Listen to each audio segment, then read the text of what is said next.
경제가 이렇게 쉬울 수 없다. 경제가 이렇게 시원할 수 없다. 경제가 이렇게 색달할 수 없다. 경제직설 출발합니다. 자, 오늘 최유한 평론가 그리고 김영롱 앵커와 함께합니다. 어서 오세요. 예, 반갑습니다. 네, 반갑습니다. 반갑습니다. 감기 걸리셨나 봐. 목소리 거의 다 나아가고 있는데 네. 이제 막바지가 더 힘들더라고요. 그렇지. 요즘 맞아요. 감기가. 네, 맞아요. 지금 저 주변에도 감기 걸리신 분들 굉장히 많은데 네.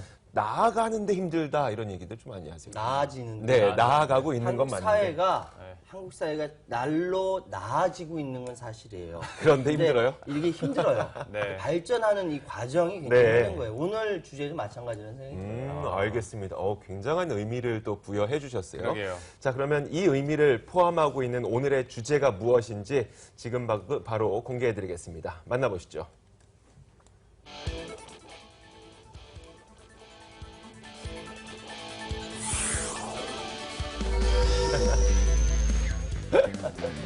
죽어도 못 주는 자살보험금. 이게 카메라가 네. 약간 좀 자, 오늘 저희가 준비한 주제 바로 이겁니다. 죽어도 못 주는 자살보험금. 자, 자살보험금 논란에 대해서 저희가 이야기를 해볼 거고, 사실, 굉장히 민감할 수밖에 없어요. 네. 민감할 수밖에 없어서 저희가 최대한 중립적으로 이야기를 앞으로 만들어갈 예정입니다. 자, 먼저 현재 사안에 대해서 한번 들어봐야 되겠죠. 일정 어떻게 진행돼 왔는지 김영롱 앵커가 간략하게 정리해 주실까요? 저희가 오늘 대주제를 자살보험금에 네. 이렇게 점을 찍어놨는데 사실 지금 논란이 되고 있는 것은 자살보험금보다는 네, 자살보험금 소멸시효가 지난 자살보험금을 그렇죠. 줄 것이냐. 줄 것이냐 말 것이냐 이게 좀 첨예하게 대립이 되고 있고 진짜 지금 나오는 그대로 꼬일 대로 꼬였어요. 네. 그냥 하나하나 얘기를 해볼 텐데 자살보험금 지급하는 거에 대해서는 이제 그렇게 큰 논란은 없다고 봅니다. 지난 네. 5월에 저도 금요일이니까 엄청 꼬이네요. 5월에 대법원에서 이제 지급하라. 네. 이제 자살에 대해서도 보험금을 지급하라라고 해서 오케이 우린 그렇게 하겠다라고 생명보험사들이 또 화답을 했습니다. 그런데 지금까지 생명보험사들이 기다리고 있었던 것은 소멸시효 2년이 지난 거에 대해서는 어떻게 할 것이냐에 네. 대해서는 계속 간을 보고 있었죠. 네. 대법원 판결이 또 추가로 어떻게 나올 것인지에 대해서 네. 그런데 이제 약 한 달 전쯤에 금융당국 측에서는 뭐 계속해서 대법원 판결이 어떻게 나오든 소멸시효가 지났어도 너희들은 사회적 책임을 다하기 위해서 보험금을 지급해야 된다라고 네. 얘기를 했는데 며칠 후에 대법원에서 1차 판결이 났는데 소멸시효 지난 것은 지급을 안 해도 된다. 네. 라고 얘기를 했고 특히 어제 같은 경우에도 다시 한번 두 번째 판결문이 나왔는데 비슷합니다. 소멸시효가 지난 거에 대해서는 안 해도 된다. 네. 그러다 보니까 이제 삼성, 하나, 교보, 알리안츠, KDB 그리고 현대라이프 생명까지 6개 생명보험사 같은 경우에는 계속 이제 대법원의 판결을 기다리고 있었는데 네. 뭐 이렇게 내지 않아도 된다고 하니까 사실 마음은 많이 가벼워졌을 거예요. 그 전보다는. 그런데 문제가 이제 금융당국 쪽에서 그리고 금감원 측에서 계속 법원 판결이 이렇게 났어도 너희들은 사회적 책임이 있고 너희들이 안 주면 우리가 개인적으로 너희들을 제재할 거야. 네. 제재 수위는 지금 우리 구상하고 있어. 라고 계속 그 스탠스를 어제도 진은서 금감원장이 얘기를 했더라고요. 네. 그렇죠. 제재를 할 거라니까. 이제 하다 보니까 이제 생명보험사 같은 경우에 이제 고민이 깊어지기 시작하는 건데 금감원에서도 이렇다 할 제재를 현재 당장 빡 내놓지 못하고 있는 게 만약에 네. 제재 수위가 좀 커지면 생명보험사 측에서 이게 너무 제재가 부당하다면서 행정소송을 낼 수 있다는 거죠. 그러다 보면 이게 또 복잡해지거든요. 복잡해지죠. 그러니까 이제 금감원 측에서는 결정을 빨리 못 내리고 있고 법원 측에서는 이미 판결이 나왔고 네. 생명보험사 측에서는 법원 판결 다 나면 한시름 덜 줄 알았는데 자꾸 금감원에서는 쪼니까 네. 쉽게 말해서 우리 다 남자들끼리 있어서 하는 얘기입니다만은 뭐 연대장님이 와서 이렇게 하라 했는데 갑자기 중대장님이 와서 그러니까 나의 직속상관이 갑자기 와가지고 네. 야 근데 우린 이거 하지 마 라고 하면 누구 말을 들어야 되는지 병사 입장에서는 이거 진짜 애매하잖아요. 일단 그 오해를 없애기 위해서 진웅섭 금감원장이 어제 무슨 이야기를 했는지 제가 그대로 읽어드릴게요. 네. 이 보험 약관에 따라서 보험금이 신속 정확하게 지급되는 관행이 정착될 수 있도록 적극 노력해 달라라고 얘기했는데 사실 이게 자살보험금과 연관이 되어 있다 보니까 네. 자살보험금 그래도 지급하라는 얘기냐라면서 조금은 확대 해석이 된 부분이 없지 않아 있고 네. 그리고 이 금감원 측에서도 확대 해석은 아직 하지 말아달라라는 입장을 표명하기도 했습니다. 이 부분에 대해서는. 그러니까 여기서 네. 확대 해석이라는 게 어떤 해석 말씀하시는 거예요? 그러니까 이 보험 약관에 따라서 보험금을 신속 정확하게 전하라는 네. 이 이야기가 네. 자살보험금은 보험 약관에 적혀 있었기 때문에 자살보험금도 지급하라는 것으로 확대 해석되어서는 안 된다고 일단 금감원 측에서는 얘기했다는 거죠. 아, 자살보험금이요? 소멸시효가 지난 자살보험금이 네. 아니라? 그러니까 그 부분에 네. 차이가 있는 거예요. 네, 그 부분 차이를 우리가 명확하게 구분을 해야 돼서 네. 제가 재차 여쭤보거든요. 지금 그래서 말씀드리는 것이 제가 이야기할 건데요. 네. 대법원은 이렇게 판결하고 금융감독원은 이렇게 판결하고 소멸시효가 지난 그 자살보험금에 대해서 양측 기관이 판단한 이유가 무엇인가? 네. 저는 그 얘기를 하려고 하는 거고 예. 두 분은 이제 방금 말씀한 팩트대로 네. 네. 팩트대로 대법원이 이렇게 판단했다. 소멸시효가 지난 자살보험금에 대해서 네. 그리고 금감원은 이렇게 얘기했다라는 것이 이제 각각 이야기하고 있는 거죠. 그래서 저는 어떻게 얘기할까요? 좀 뭐 그 이야기를 할까요? 어떻게 할까요? 그러면은 일단 그 김영롱 앵커가 잘 정리를 해주긴 했는데 제가 대법원의 판결 내용을 네. 조금 더 다시 한번, 예. 정리를 해드릴게요. 일단 그 2016년 5월 12일이었죠. 5월 12일에 첫 번째 판결 쟁점이 있었습니다. 바로 스스로 목숨을 끊은 것도 보험금을 지급해야 되느냐. 이것에 소송을 제기한 사람들은 당연히 보험금을 받지 못했던 보험 가입자들이었겠죠. 네. 일단 여기에서 대법원의 판결은 스스로 목숨을 끊어도 보험금은 지급해야 한다. 이게 결론이었고 이게 김영롱 앵커가 아까 얘기했던 거였고 자 그리고 이어서 9월 30일 한 달 전이었습니다. 한 달 전에 두 번째 판결의 쟁점이 있었는데 이게 그 지금 논란이 되고 있는 소멸시효 2년이 지난 것에 대해서도 지급해야 하는가에 네. 대한 판결이었어요. 이거는 이제 보험사가 제기를 한 거죠. 네. 보험사가 2년 지났는데 소멸시효 지났는데 왜 우리가 지급해야 됩니까? 네네. 라고 하면서 소송을 제기했는데 여기에서 대법원 판결은 소멸시효가 지나고 청구된 자살보험금은 지급하지 않아도 된다라고 판결을 내렸습니다. 그로부터 한 달 뒤였죠. 10월 27일 어제였습니다. 세 번째 판결은 이제 보험금을 받지 못한 보험 가입자들이 다시 항소를 한 건데 보험사가 스스로 목숨을 끊은 것도 보험금 수령 대상자라는 그 사실을 안 알려줬기 때문에 우리가 소멸시효 안에 보험금 청구를 못했습니다. 그렇기 때문에 소멸시효가 지난 것도 받아야 되지 않겠습니까? 라면서 다시 한번 소송을 제기했어요. 그랬더니 대법원이 판결을 보험사가 알면서 안 알려줬다고 보기에는 어렵다. 그렇기 때문에 소멸시효가 지난 보험료는 보험사가 지급하지 않아도 된다라고 얘기를 한 거고 조금 전에 김영롱 앵커가 얘기했던 소멸시효가 지난 것에 대해서 금감원이 쪼는 겁니까? 라고 물어봤던 게 네네네. 사실 그건 사람들이 지금 해석을 그렇게 하고 있다는 거죠. 진웅석 금감원장은 분명히 네. 보험 약관에 나와 있는 것을 네. 제대로 지불을 할 수 있도록 그 관행을 만들어 달라고 얘기를 했는데 네. 마치 지금 뭐 다른 사람들 아니에요. 근데 그거는 마치가 아니라 예를 들어서 이거는 합리적인 추정이나 해석이 될 수밖에 없는 네, 것이 네. 사실 자살보험금 지급에 대해서는 앞서서 말씀드렸습니다만 논란거리가 아니에요. 왜냐하면 생명보험사들이 다 지급을 네. 하고 있거든요. 네. 그런데 쟁점은 이제 소멸시효가 지난 거에 대해서 네, 어떻게 그렇죠. 할 것인지 그런데 네. 이제 법원이랑 금감원이랑 다른 거고 금감원에서는 이전에도 구체적으로 말을 했었어요. 그 소멸시효 지난 것도 해라라고 네. 얘기를 했었는데 그리고 만약에 안 하면 우리가 제재를 가할 거야라고까지 그러니까요. 직접적으로 얘기를 했는데 우리는 생명보험사 측에서는 법원의 판결을 한번 기다려볼래. 그리고 사실 어제 법원 판결이 나오고 나서 진은석 금융감독원장이 갑자기 공식적인 자리에서 그 얘기를 한다는 것 자체가 네. 이거는 자살보험금을 주라 마라 얘기가 아니라 약관을 소멸시효 그 부분 네. 주라 마라를 소재로 해서 돌려 말한 거죠.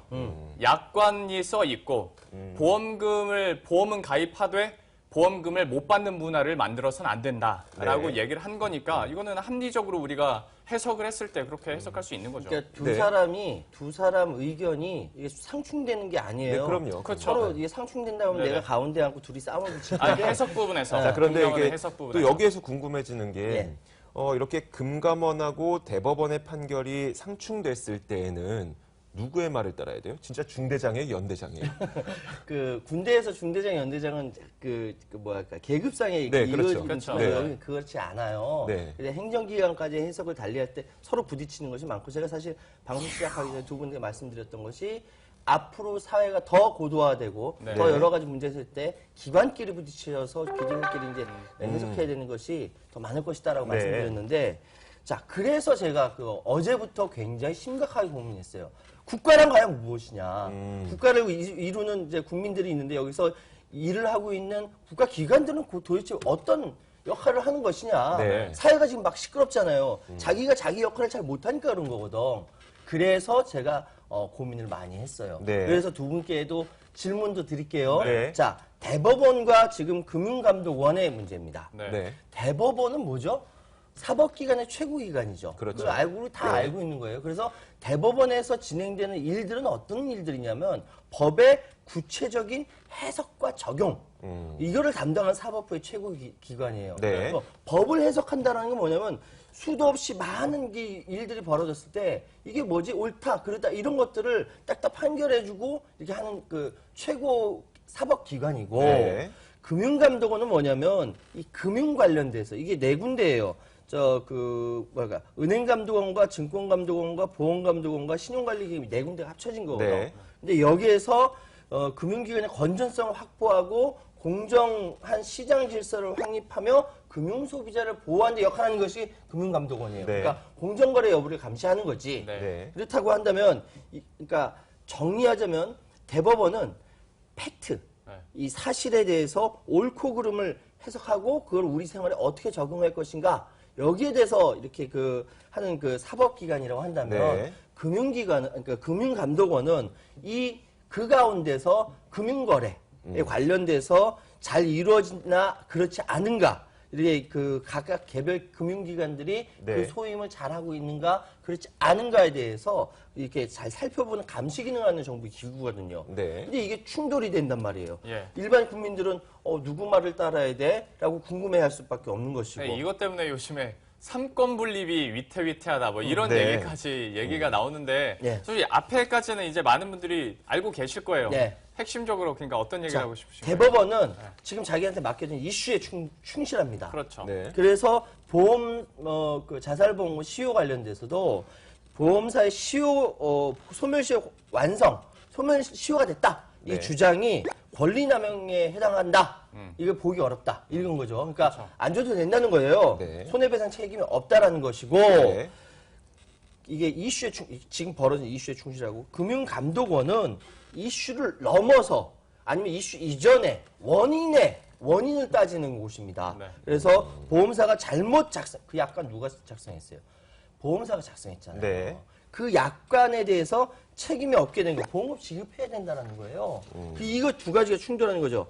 그러니까 보험사의 재산권과 심지어 이런 얘기 있어요. 보험사의 재산권과 소비자의 재산권 충돌하는 경우인데 어느 법적 이익을 보호할 것인가라는 입법 정책적 판단의 문제. 되게 어렵다. 그러니까 쉽게 말씀해 주세요. 쉽게 말씀드려가지고 보험사 권리를 인정해야 되냐, 소비자 권리를 인정해야 그렇죠. 되냐 이 얘기거든요. 네. 근데 금융감독은 명백하게 소비자 권리를 인정해야 된다라고 판단한 거예요. 네. 왜? 보험이라는 개념 원래대로 들어가는 거. 그리고 거기서 특약이라는 거 따로 개념을 생각하면은 자, 보험이라는 건 보십시오. 자본주의 사회에서 같은 종류 사회에서 많은 그런 위험성이 있으니까 돈 모아서 하는 거잖아요. 그런 경제 제도잖아요. 여기서 보험사가 뭘 만들어냅니까? 이 보험 자체에 구체적인 약속, 특별한 약속을 해서 특약이라는 걸 만들어내거든요. 네. 특약은 뭐냐면은 보험사의 기본개혁 여기에 이제 담보되지 않는 추가로 담보되는 거 이런 것들 하는 특별 약관을 얘기합니다. 그러면 자 보험이라는 거 우리가 같이 합의해서 한다면 특약은 뭡니까? 보험사에서 핵심적으로 자기들이 만들어낸 거잖아요. 네. 애당초 자살하게 됐을 때 사망 지급 보장하겠다라고 누가 했습니까? 보험사가 했어요. 그리고 경쟁이 심해지니까 더 많은 보험금을 주는 특약 상품 만든 게 그렇게 된 거예요. 네. 보험사가 한 거예요. 근데 여기서 소멸시효가 걸리느냐 걸리지 않느냐의 네. 문제일 뿐이지. 네. 2년밖에 안 돼가지고. 그렇지. 2년밖에 안 되는 거지. 이 상황에 대해서는 보험사가 만들어내고 당연히 지급해야 될 것인데 소멸시효라는 그거 한 가지 때문에 줄래 말래 이거 얘기하는 것은 네. 소비자 입장에서는 너무 억울하다는 것이죠. 당연히 소비자 입장에서는 당연히 그렇게 당연하죠. 그렇긴 한데 그렇다고 한다면은 지금 상황에서 금융감독원은 그럼 당연하지. 소비자 손을 들어주는 거예요. 그런데 이제 대법원에서 걱정하고 있는 부분이 이거예요. 법의 안정성. 네. 그러니까 우리가 분명히 이렇게 법을 만들어 놨습니다. 그거는 이제 특정인을 위한 법이 아니라 우리 보편타당한, 국민, 국민 모두에게 보편타당한 법을 만들어 놨는데 네. 이때 다르고 저때 다르고 이때는 소비자들이 또 피해를 입는다고 이때 법이 달라지고 저때 달라지면 안 되기 때문에 법의 안정성을 굉장히 최우선까지는 모르겠지만 아무튼 굉장히 윗순위로 올려놓지 네. 않습니까? 근데 그 법조문에 이런 얘기가 나와요. 그 판결문에 그 실정법에 정해진 개별 법 제도를 우리가 이런 소멸시효나 이런 거는 어떻게 보면 신의의 원칙이다. 그러니까 우리가 서로 신뢰 관계를 갖고 믿고 맡긴 건데 이것에 배제된다고 해서 개별 법제도를 바꾸려고 하는 것은 법의 안정성을 해칠 수가 있다. 이런 부분이 걱정된다라면서 이 조항도 넣어놨더라고요. 네, 근데 맞아요. 금융감독원에서 물론 소비자를 생각하는 마음에 네. 소멸시효가 지난 것도 줘야 된다라고 하지만 이게 그냥 소비자를 위해서 뭐 법에도 정해져 있지 않은 것을 그냥 행할 수는 없다는 거죠. 그리고 저는 네. 이거는 진짜 저 친구 너무 무식한데라고 네. 말씀하셔도 상관이 없어요. 그야말로 제 느낌대로 요즘 이런 사태 돌아가는 걸 느낌대로 말씀드리자면 네. 만약에 여기가 금감원이고 여기가 대법원. 법원일 네. 경우에 말씀하신 것처럼 상하관계가 아니잖아요. 네. 이렇게 분리된 정부 기관이고 하나는 이제 뭐예요? 특수목적법인이에요. 특수목적 법인이고 네. 하다 보니까 누구 명령을 이렇게 따를 필요는 없는데 네. 그렇다면 법원이 이렇게 뭔가를 냈을 때 금감원 측에서 아니야 라고 한달치 네. 너희들은 해야 돼 라고 대응을 했었으면 네. 정말 분리된 독립체로서 뭔가 이슈의 사태에서 부딪히는 게 있고 이게 첨예하구나라는 느낌이 들 텐데 저는 드는 느낌이 뭐였냐면 금감원의 대처가 아니야가 아니라 이렇게 났어. 그러니까 네. 법원의 판결을 인정하면서도 그래도 안 돼. 아예 안 돼, 안 돼. 그냥 약간 떼쓰는 듯한 느낌을 저는 받는 거예요. 이걸 네. 하다 보니까. 네. 법원에서 판결이 나고, 그래도 안 돼, 안 돼, 안 돼. 그러니까 먼저 어떤, 이걸 어떻게 설명해야 될지 모르겠어요. 그 그러니까 요지가 뭐죠? 요지가. 네. 그러니까, 요지가 뭘까요? 그러니까 자, 그러니까 금융감독원이 제가 듣기에는 일단 좀 정리를 할게요. 네. 김영롱 앵커는 마음이 너무 답답한 거예요. 이런 아니, 마음을 그리고 계속 금감원이 표현하게 되는 거. 답답하다는 거죠. 네, 금감원은 금감원도 법원의 답답하고. 판결을 계속 인정하는 듯 하면서도 이건 인정하겠는데 그래도 너희들은 소멸시효가 지난 것도 내야 돼 네. 라고 하면 생명보험사 입장에서는 법적으로는 이렇게 오더가 내려왔는데 네. 자꾸 그래도 막무가내식으로 안 된다고 하면 생명보험사 측에서는 억울하죠. 자, 지금까지 저희가 했던 이야기는 사실 법의 조항과 그리고 국민의 감정 사이의 어떤 괴리였다면 사실 이 괴리는 좁힐 수는 없는 거예요. 네. 하지만 좁힐 수 있는 것은 행정과 입법은 좁힐 수 있지 않습니까? 그래서 이번에 또 법안이 발의가 됐죠. 그렇죠. 김선동 의원이 네. 자살보험금 소멸시효 특례 적용 특별법을 발의했습니다. 네. 다시 말씀드리면 이번에 한해서 그 재해사망보험금 청구기간 연장에 관한 특별법안이거든요. 그러니까 이번에 한해서 특별법은 자살보험금 청구권 소멸시효로 만료됐어도 네. 법 제정 이후 3년 동안은 보험금을 청구할 수 있도록 권리를 회복시켜준다. 앞으로 3년 동안은. 네. 그러니까 다시 말씀드리면은 방금 말씀하셨던 대로 입법과 행정과의 이 상황에서 충돌이 되는 이런 부분. 입법과 사법이요. 사법 간에 네. 충돌이 되는 것을 그러니까 특별법을 통해서 보완을 한다라는 거예요. 네. 근데 사실 특별법이라는 성격이 항상 그렇거든요. 그러니까 충돌되는 여러 가지 문제가 있을 때 기존에 있었던 것을 그 특별법으로 네. 적용해서 네, 그쵸. 예를 들어서 이 과거에 잘못됐던 것도 소급해서 다시 적용한다든지 그러니까 특별한 거지. 그런 법들이 많은데 이번에 새누리당 김선동 의원이 그렇게 이야기를 하고 발의를 했습니다. 이게 이번 국회에서 통과가 되면 될 거예요. 네. 자, 그런데 이제 우리가 또 한 가지 생각을 해봐야 될 부분이 앞서서 조금 잠깐 나오긴 했지만 가장 중요한 문제일 것 같아요. 바로 보험사의 재산권이냐 혹은 소비자의 재산권이냐 이런 문제인데 여기에 대해서 또 할 말씀이 그렇죠. 있으시죠? 네. 그러니까 사실은 그 소멸시효가 지난 자살보험금에 대해서 대법원 얘기대로 보험사는 지급할 의무가 없어진 거거든요. 네. 안 해도 돼, 네. 안 해도 돼라고 얘기했는데 그러면 그렇게 알고 있었는데 그 윗단위인 금융감독원에서 근데 너는 안 돼. 라고 하니까 그렇죠. 우리 소위 보험사의 보험사의 재산권을 침해받는 거 아니냐라는 이야기를 충분히 할 수 네. 있어요. 난 네, 그건 네. 충분히 이해를 그럼요. 해요. 그전 선례도 있었고요. 그럼요. 금감원에서 그 ING 상대로 이렇게 했다가 ING가 행정소송 걸었었거든요. 네.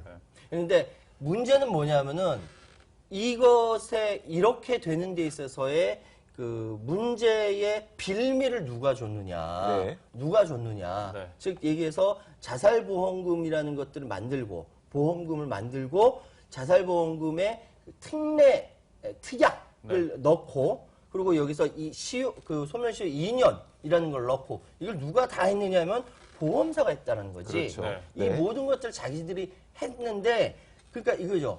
그 금융감독원장이 당연히 지급되어야 할 보험금을 주지 않아 소비자 재산권의 침해가 발생되는 문제는 눈 감고 자기 자신들의 그러니까 생명보험사 자신들 편한 대로만 해석을 한다. 되게 세게 얘기한 거거든요. 네. 이게 보험사로서 그 자격이 없는 것이고 오히려 이런 뭐 이렇게 이 금감원이 이렇게 얘기하니까 그건 자살을 조장하는 거 아니냐 이런 식으로까지 얘기했단 말이에요. 네. 그러니까 이거는 자가당착이다라고 굉장히 강력하게 비판을 했습니다.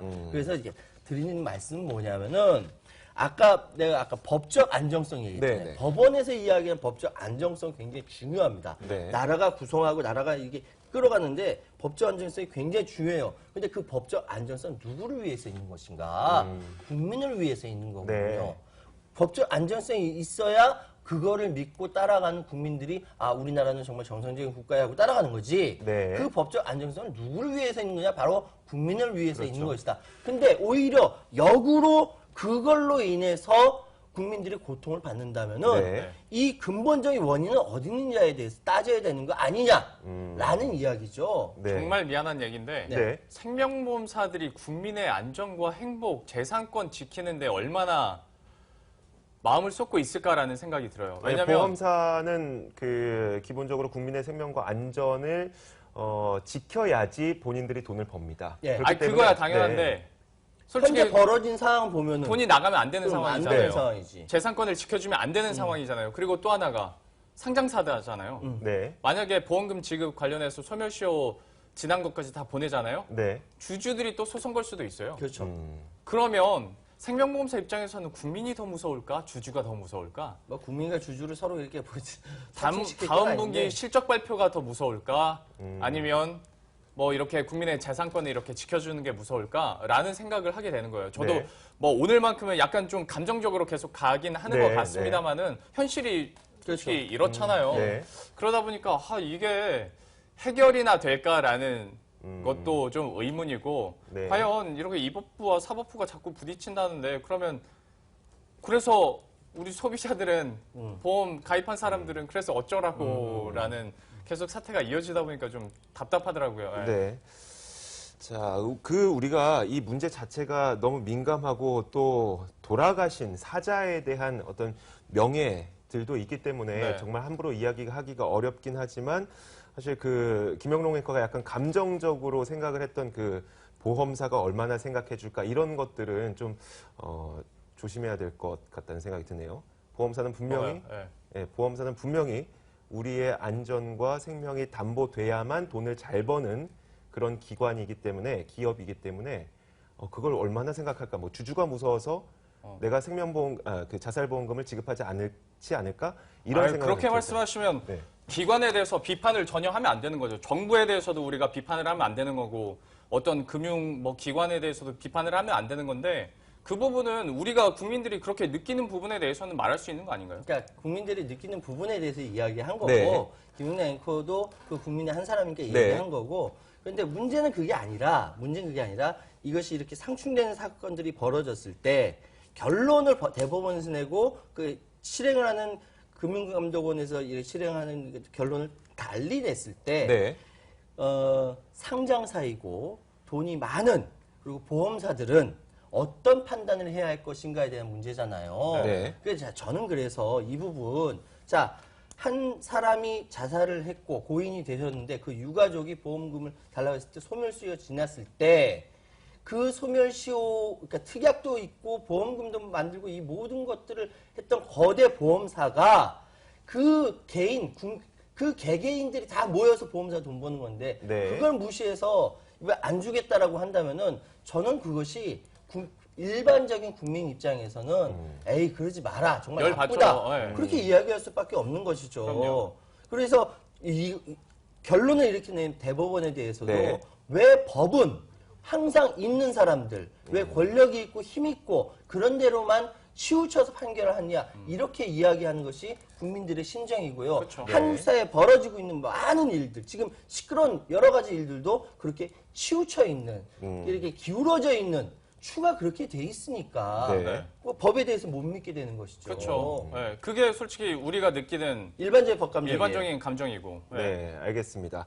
자, 오늘 이야기는 뭔가 심각하고 막 무겁고 그래요. 아니 제대로 이렇게 뭐 일처리를 하지 못하고 끝나는 듯한 기분이 들 수밖에 없을 거예요. 여긴 이거는 어떻게 결론을 내릴 수가 없는 이 문이기 방송 때문에. 보시고 이해상충 되신 다른 분들은 굉장히 욕하실 수도 있어요. 그럼요. 네. 그럼요. 어떻게 네. 생각하느냐에 따라서 그리고 법원이랑 금감원 사이에서도 교통 정리가 안 되는데 되는데. 여기서 교통 정리가 될 리가 없죠. 네, 저희는 이런 논란이 지금 벌어지고 있다는 사실을 여러분들에게 좀 전해드리기 위해서 이런 시간을 마련했고요.